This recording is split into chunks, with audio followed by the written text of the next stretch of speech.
We are Rob and Elizabeth Fuchs, and we were in Karachi, Pakistan from 2008 to 2010. So we were already involved in cross-cultural work in our local community, but we were keen to know more about what God's heart was for Worldwide Mission. So we enrolled in something called the Perspective course, which is a course which is rooted in Scripture and basically presents the challenge and the invitation to join God in evangelizing all people groups of the world. And it was really on that course that we learnt about unreached people groups. We'd never heard about unreached people groups before. What are they? They are a people group which hasn't got a big enough Indigenous Christian community to evangelise itself without the outside help of other people from outside that people group.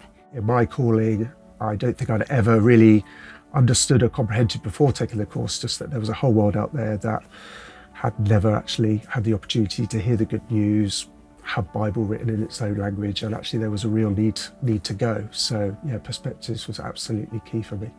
The whole reason for being in Pakistan was that we wanted to see people come to Christ. We want to see churches planted, but you can't get a visa to do that kind of work. So we went to learn the language, but also work for a development agency. So through the agency, we were teaching English. We were also involved in a water project to make clean water that was safe to drink. And then we also got involved towards the end of our time in the country, setting up a pharmacy, because lots of the drugs or the pharmaceutical drugs in the community were fake, and so they didn't make them or didn't make you better when you took them. So we were trying to source genuine pharmaceutical drugs. Being a woman in Pakistan, I think varies throughout the country. But in Karachi, there was some levels of freedoms, but I mean, in terms of cultural dress, it was completely covered. But also in terms of learning what I could go and do as a woman, what I couldn't go and do as a woman was a learning curve for me. I'm so used to being able to do what I want, when I want, and how I want. Whereas in Pakistan, that certainly wasn't the case. And even in some settings, it would be walking behind Rob as we went out into different communities, not walking alongside him. And there would be certain places that it just wouldn't be appropriate to go without a man.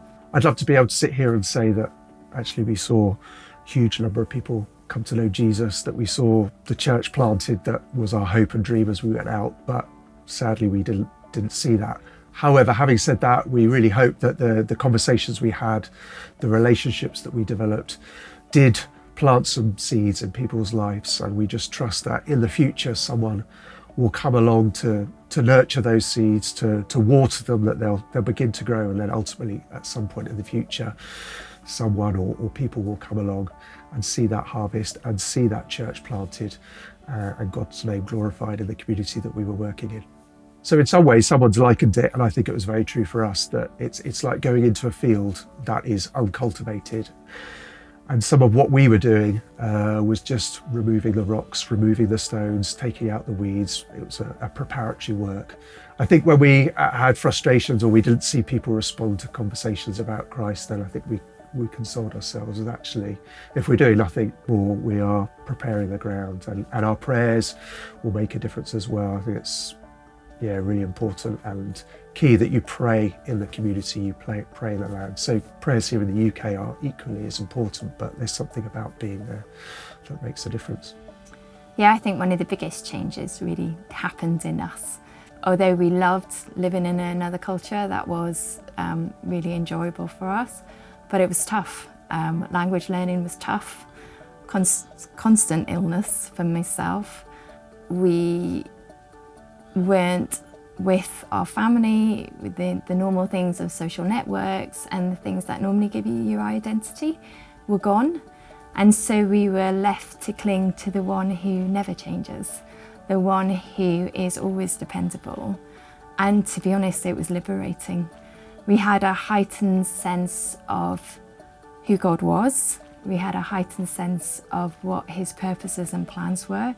And we were reliant on him to work through us, knowing that in our weakness, his grace is made perfect. And that was just really a life lesson that we will always hold on to. To be there, to have an opportunity to share your faith and be God's light in dark places is a real privilege and honour. And yeah, we're both really thankful to have had that opportunity.